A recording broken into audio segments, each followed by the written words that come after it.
প্রচন্ড শীতের রাত, উনি সফরে বেরিয়েছেন হাদিস কালেকশনের জন্য। উনি এশারের নামাজ পড়ে একটা মসজিদে শুয়ে পড়লেন, আর শুয়ে শুয়ে হাদিস পড়তেছেন, আর মনে মনে ভাবলেন রাতটা মসজিদে কাটায় দেই। কিন্তু দারোয়ান এসে বলে মসজিদে থাকতে পারবেন না, ওঠেন।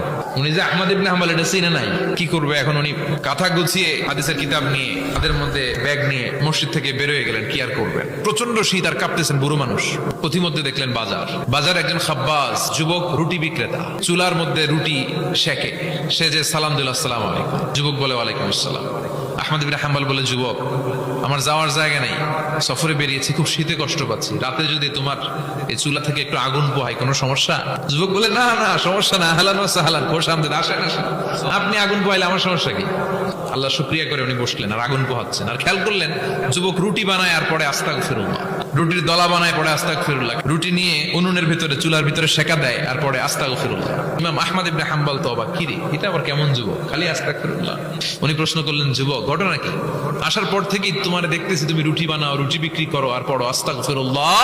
যুবক বলে, আস্তাগফিরুল্লাহ আমার সবচেয়ে বেশি পছন্দের আমল, আমি সব সময় আঠার মতো ইস্তেগফারের সাথে লেগে থাকি আর সব সময় পড়তে থাকি আস্তাগফিরুল্লাহ, আর এর বদৌলতে আল্লাহ আমারে মুস্তাজাবুদ দাওয়া বানিয়ে দিয়েছে।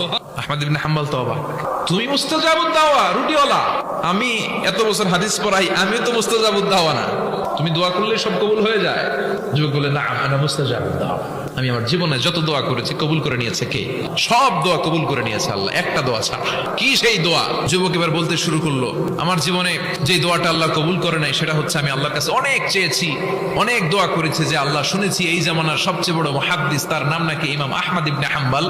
আল্লাহ তোমার কাছে আমার চাওয়া, আমি যেন এই ইমাম আহমদ ইবনে হাম্বল দেখে মরতে পারি, আমি যেন ইমাম আহমদ ইবনে হাম্বলের হাতে হাত রেখে মুসাফা করতে পারি আর তার কপালে একটা চুমু এঁকে দিতে পারি। আহমদ ইবনে হাম্বল আবেগপ্রবণ হয়ে গেলেন, চোখের পানি ছেড়ে দিলেন, বললেন, যুবক তোমার এই দোয়াটাও কবুল হয়ে গিয়েছে। আহমদ ইবনে হাম্বলের দেখা সাক্ষাৎ পাওয়ার জন্য আহমদ ইবনে হাম্বলের বাড়িতে তোমার যাওয়ার দরকার নাই, আহমদ ইবনে হাম্বল তোমার দরবারে ছুটে এসেছে। আনা আহমদ ইবনে হাম্বল মুহাদ্দিসুদ দাহর, আমি নিজেই আহমদ ইবনে হাম্বল। যুবক চোখের পানি ছেড়ে দেয়, আহমদ ইবনে হাম্বল চোখের পানি ছেড়ে দেয়। যুবক চিৎকার মেরে ইমাম আহমদ ইবনে হাম্বলকে জড়িয়ে ধরে, হাতে হাত রেখে মুসাফা করে, কপালের মধ্যে চুমু খায় আর আল্লাহর শুকরিয়া করে বলে, ও ইমাম আসলে এই দোয়াটাও আল্লাহ আজকে কবুল করে নিল।